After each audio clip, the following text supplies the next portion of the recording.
Hi there, CUNA Chief Economist Mike Schenk here with the August version of CUNA's Economic Update, our monthly video review of economic trends and operational issues that matter to credit unions and to matter to credit union members for that matter. I am joining you this month just to talk a little bit about one of the two big issues that I am consistently faced with when presenting information about the US economy. One of those issues has to do with inflation, and the other one that I want to talk about today has to do with home prices, real estate markets, and whether or not there's a bubble in the home market at the moment. The answer to that question, of course, is really important for a couple of different reasons. Number one, within credit unions nationally, first mortgage loans represent about 45% of total loan portfolios outstanding. Secondly, of course, we've had a bit of a spotty history in real estate markets, not simply within the credit union movement, but nationally, of course. And our experience in the buildup of the housing price bubble in the early 2000s and subsequent financial crisis looms large in the minds of many. So I want to talk a little bit about and just sort of spitball through some of the statistics that we're looking at to gauge whether or not we have real issues in the housing market or not.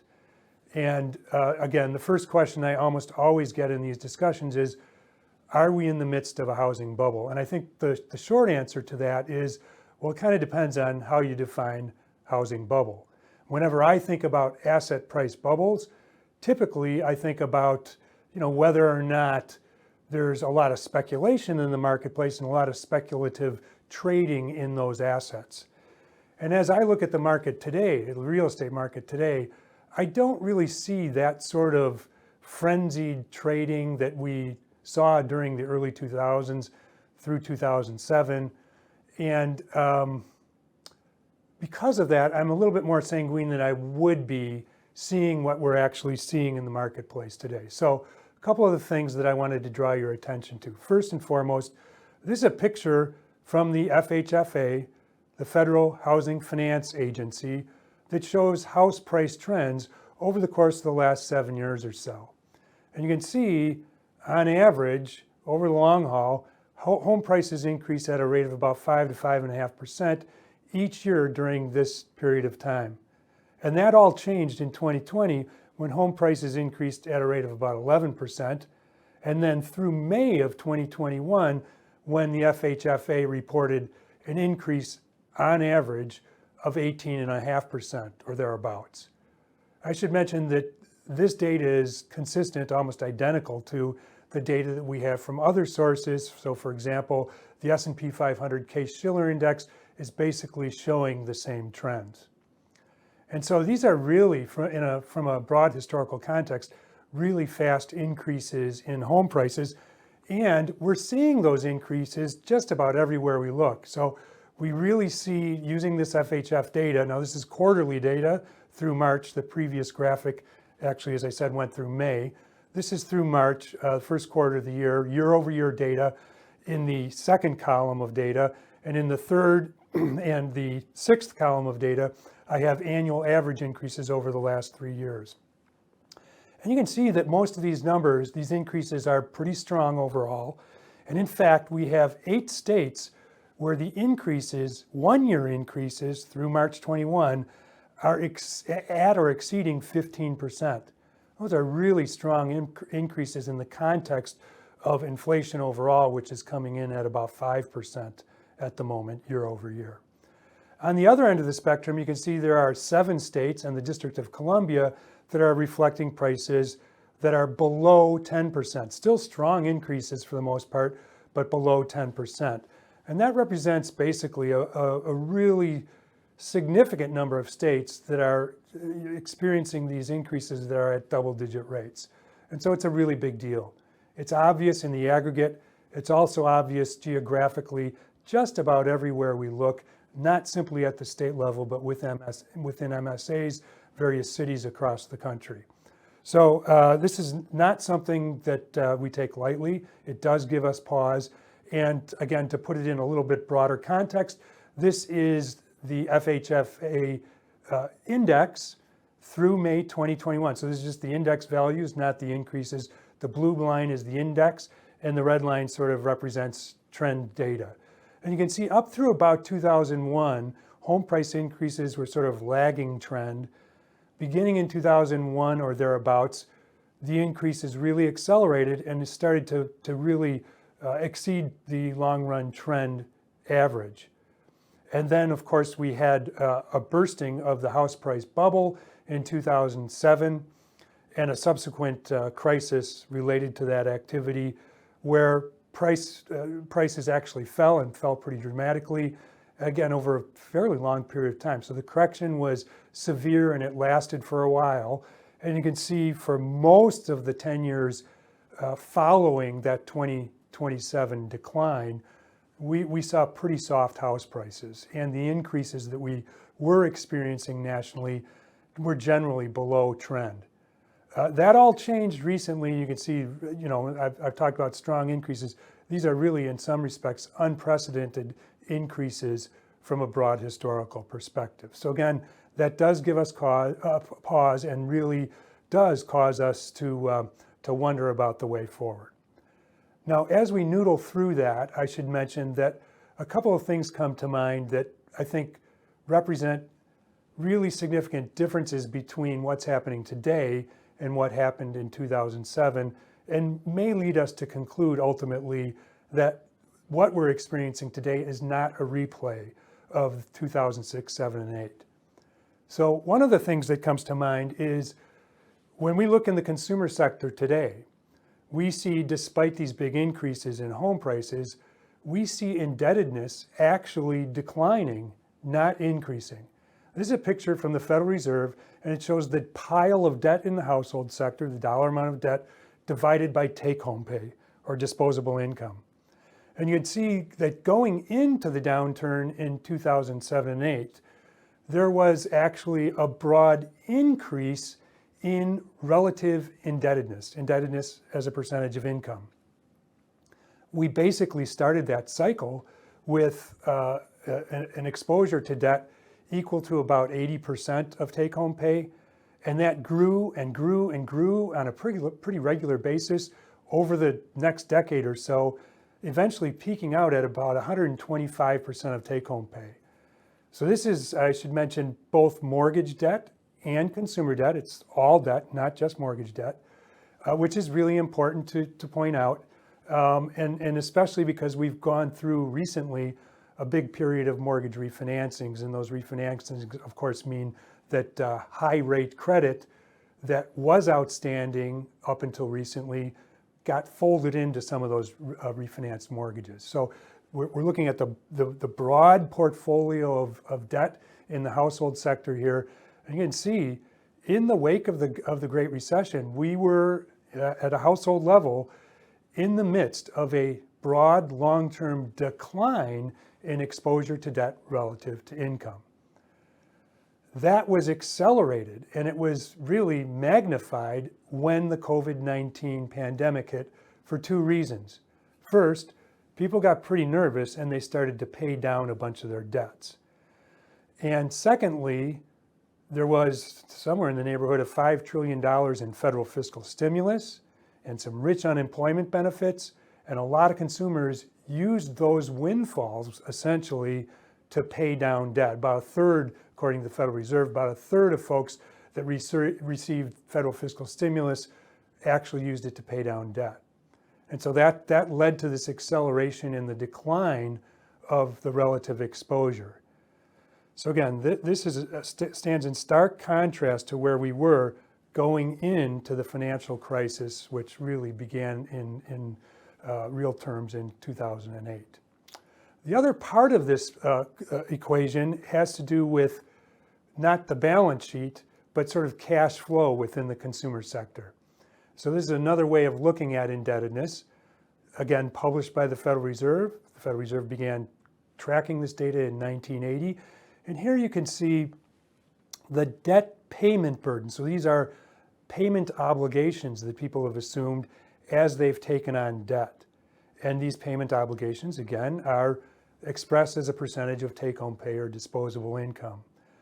And this graphic makes very, very clear that in the household sector today, it's not simply the pile of debt, which is relatively low, but it's also the obligation on a monthly basis to pay those debts, which has likewise fallen and fallen pretty significantly. And this, of course, means that households are in a better situation today, much better situation today than they were immediately preceding the financial crisis that, again, began in 2008. Another way of looking at this is from sort of a broader perspective, looking at net worth. And this is, again, Federal Reserve data that looks at household net worth and essentially is telling us that going into this downturn, people are in pretty good shape from a net worth perspective as well. It's not just home prices that are increasing and debts that are declining, of course. It's also equity markets that have been increasing and increasing pretty dramatically, bumping around very, very close to all-time highs, basically about 40% higher in valuation at the middle of the day today, August 13th, 2021, about 40% higher than what those valuations were in 2020, immediately beginning in early 2020, before the COVID pandemic really hit and hit hard. So good news on that front. Now, another thing that stands out as being especially different and from an important perspective is that we are seeing actually at the moment two things from a mortgage perspective that differ from earlier periods. One is that the types of loans that are being originated in the marketplace today are substantially different than the types of loans that were being originated in 2004, 5, 6, and 7, when zero interest loans and that kind of thing were prevalent in the marketplace. Today, underwriting is much different. There are laws and regulations that prevent lenders from extending loans that really are in consumers, not in consumers' best interest. So the types of loans that are being originated in the marketplace today are quite a bit different. And this graphic shows that the folks that are getting these loans, the originations, are actually being made to folks that are in a better position financially than was the case back in the early 2000s. So you can see on the left-hand side of this graphic, a fairly high percentage of loans that were very close to subprime, about 20% of originations overall, very, very close to subprime back at that time. And then today, in contrast, the percentage of loans that are subprime loans being originated is quite low from that historical perspective. So good news there. It suggests that the folks that are actually able to assume these debts have assumed these debts, and the folks that are on the margin and that are more vulnerable are not as involved in the process today as they were back in 2006, 7, and 8. So that we think is very, very hopeful. Now, a couple of other points of interest, I think. This is a picture of the National Association of Realtors Housing Affordability Index. And the Housing Affordability Index is essentially comprised of three really important data points. It has to do with basically the median price home, what's happening to house prices. The second thing is what's happening to the cost of credit. Of course, we know prices have been going up and going up dramatically. But on the other hand, the price of credit has declined and declined pretty substantially. And then the third piece is median family income, which of course has been increasing, generally speaking, and in really obvious ways, essentially in 2020. So putting all this data together, we have an affordability index on the far right-hand side of this graphic. And the way to interpret this index, I've highlighted it here in red, is that a value of 100 means that a family with a median income has exactly enough money to qualify for a mortgage on a median priced home. So if the index is above 100, what that means is that they can basically, the family can afford even more housing at those current prices and interest rates. And so what this data is showing us, number one, is that at the current reading housing affordability today is a bit lower than it has been over the course of the last year or so. And that's kind of important. It makes it more difficult for people to get into the housing market. And that means that demand is probably softening a bit. So that would, all else equal, again, put essentially downward pressure on house prices. The other thing I want to draw your attention to on this graphic is that the current level of housing affordability, while it's come down, it's still greater than 100%, but it's about where it was way back in 2019 and in 2018. So there has been a decline in affordability as these prices have come up quickly, but it still puts the typical household in a position where housing is, relatively speaking, fairly affordable. The other things that we're watching closely have to do with the month's supply of houses on the market, houses for sale at the current sales rate. And essentially what this is telling you is that if you look at the far right-hand side of this graphic, that in 2020, we really did, based on the demand at that time, we really did have an issue with supply. That based on the demand for housing, the number of months of supply on the market was a little bit less than 4 months overall. And you can see from a broad historical perspective, very, very close to lows going all the way back to 1991. Since that time, there has been more supply added to the market on the one hand, and this idea of demand softening a bit also is coming into play. And so the supply of houses on the market is a little bit greater today. That suggests that price appreciation, which had been accelerating up until recently, is more than likely going to slow down as we look forward. And of course, the other really powerful argument for this point of view is what's going on with COVID. And this is the Consumer Sentiment Index, just published today from the University of Michigan, basically data through the first part of July 2021. The University of Michigan basically reduced its estimate of the Consumer Sentiment Index for June, and also reported a big drop in the value of that index for July, from a little bit over 80 to just a hair over 70. That is a massive drop in this index, you can see from a historical perspective. And at the moment, this puts the sentiment index at a level that's basically way back what we saw in 2011. So this suggests that given the surge in COVID Delta variant cases, the consumers are concerned, and that they are being more cautious. They are maybe not worried about the future, but essentially will be in a position where they will be a little hesitant to make purchases on the one hand, and especially to make big ticket purchases, large decisions that require substantial loans. Of course, housing is one of the biggest financial decisions that any household makes at any point. So the long and the short of it is, we've seen a big increase in prices. There is no question that those increases are unsustainable.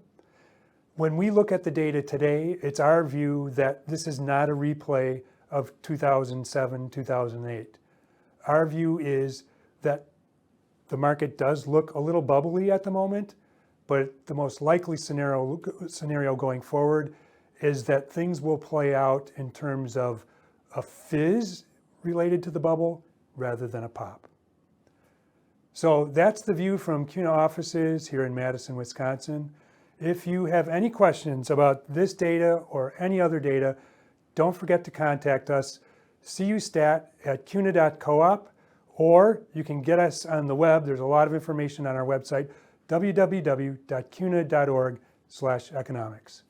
Thanks for joining me, and I hope to see you again next month.